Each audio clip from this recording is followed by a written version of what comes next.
Hello, NeXT community.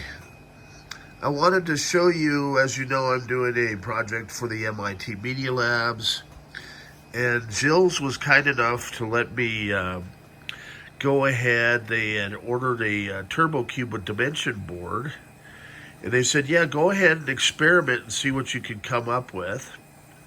So I've got this little Buffalo Ethernet. This will be a two-part here. And we've got it booting, and I wanted to show you what I've got going here. So we've got dual blue SCSI, all right, and we've got gigabyte fast page mode chip, so I've got 4 gig.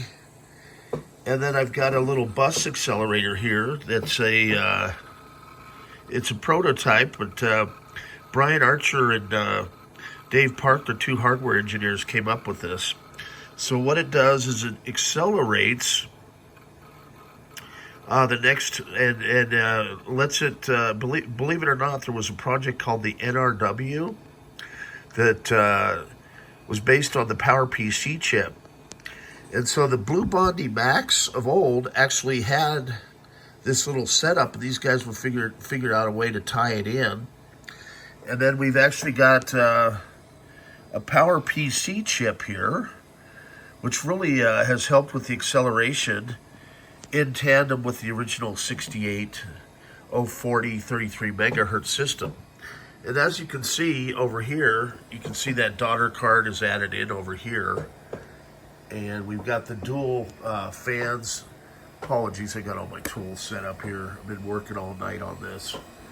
We've got the fan splitter and a custom heatsink fan on the processor.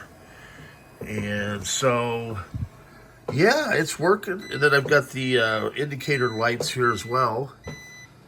And as you can see, we've got a login screen.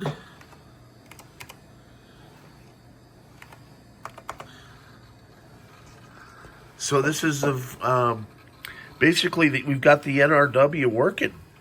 Thanks, shout out to Brian and Dave. And Tristan's going to be printing up some 3D parts so we can get this all to mount cleanly. And then I've got one of those new BIOS watch battery chips. It turns out we needed one of those as the Panasonic 2/3 volt was not enough to kick all this into gear. Pretty cool stuff. Stay tuned for part 2.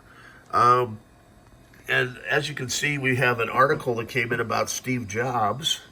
So I also used some parts from the Lost in Space kit. And then I've got a buzzer kit here of an affiliate for Inventor.io. So all of these parts have come in handy in this project.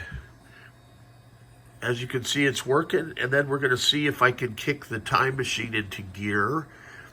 And if all goes well, you all should be able to, because I'm going to cast this image from the Buffalo Ethernet wireless adapter over to my Mac Mini. If all goes well, you should be able to. I'm going to give you a URL of a website that will let you log in and use practically any version of Mac OS or NeXTstep while you sit in front of your system. So stay tuned, and really appreciate everybody's business and patience. And I think MIT is going to be impressed as well as Jill's. Have a good day.